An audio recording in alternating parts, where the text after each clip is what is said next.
Hello Givers! When good in place para sa ating Project Sino content for this week. In this video, we will try to climb up the Arena 7 or 3000 mmR. So ayan, buksan muna natin to. Baka last game or either dalawa pa, no? Makakakit na tayo sa manalo na. Buksan muna natin to, pampaswerte. Tingnan natin kung pwede natin to i-upgrade or bawal pa. So waiting, tara pwede tayo mag-start. Uy, nagmura pa si Idol, bawal yan. Censored natin yan mamaya.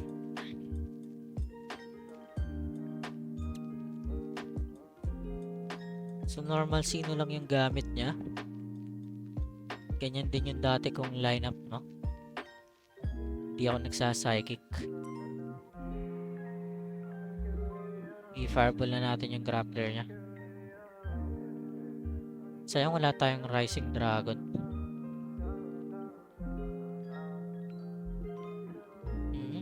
Aggressive si Idol, ah. Mach Punch siya yung nagsama din siya ng Little Fighter.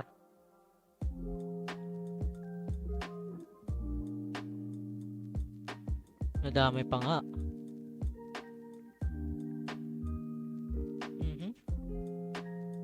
Ayun, i-Rising Dragon na natin tong likod niya.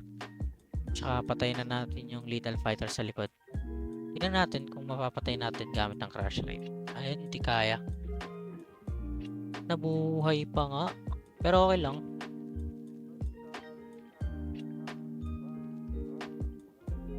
Buti hindi namatay si Breaker natin. Okay, mas better. Mach Punch. Di abot. Siguro mag Little Thunder na lang tayo. Pinaka magandang option. Wala nang threat. Wala na rin time breaker. So 2 on 2 na lang. Rising Dragon na natin to. And also Valkyrie. Dagdag pampalito. Uy, tama tayo ng tinira, no? Magmimisyon na niyang tira. Yun. Cruciform pa. I think this a win, guys. Advantage na tayo. Fireball natin. Mach Punch yung breaker niya. Mauna tayong titira. So, mawawala na ng silbi yung samurai niya. Ayan. Okay, nag-summon eater siya. Paano tayo sa ating Valkyrie, no? Hindi pala, no? Na pala tayo mag-summon. Napakaswerte naman natin. I think, panalo na tayo dito, ano? Sana eksakto na yung bigay para mag-Arena 7 na tayo.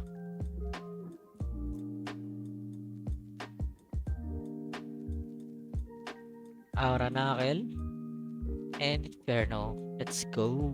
Para sa ating unang win. Uy, hindi pa kininsi, no? Nabitin pa ng bigay. Nabitin ng dalawa para sa 3,000. So, I think take pa natin ng isang pang game. At sana manalo tayo, no? Para hindi na tayo pabalik-balik dito. Dia. Okay.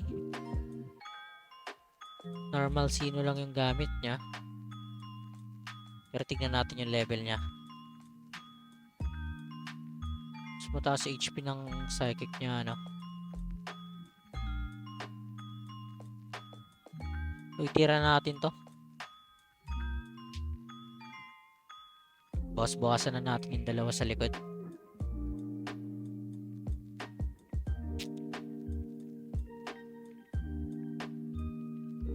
So probably next turn titira na yung dalawa sa likod. Pero before that, Berserk tayo in Crush Rain. In Gale tayo sa gitna. Yan, let's go.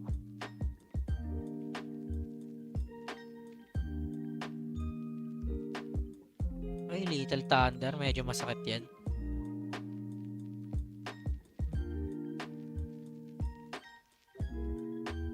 Rising Dragon sa kanyang ninja.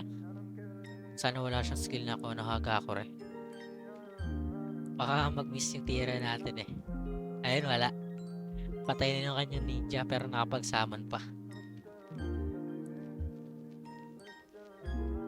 Okay lang. May breaker pa naman tayo.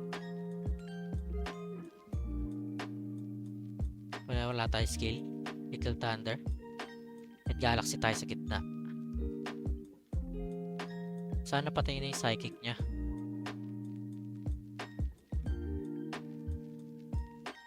Ayun. Patay na nga ang psychic niya. Ouch, medyo masakit yun. Pero mauna na yung grappler natin. Bubugbugin na natin to. Wala na ayan na natin yung Kunoichi niya.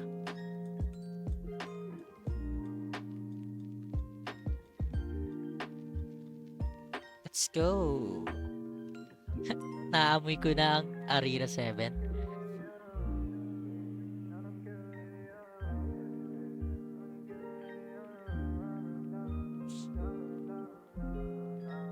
So finally makatungtong na rin tayo sa 3,000 MMR, no?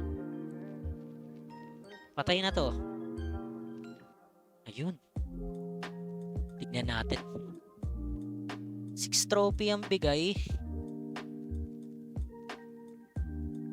Ayan. Underground Stadium for Arena 7. So, ito yung mga cards na pwede nating makuha sa mga reward chests. And meron na tayong 217 win. And ang highest natin is 3,000 trophies. And that's it for this grind. Dito magtatapos ang ating content for this week. And salamat sa pagsama ninyong maabot ang ating target MMR. Take note lang na I'm still playing pa rin off stream, so kung may changes sa trophies natin ay dahil need natin mag-focus. Like, follow, and subscribe para maging updated kayo sa Project Sino contents. Comment kayo kung ano ang gusto ninyong upload ko at susubukan natin pagbigyan kayo.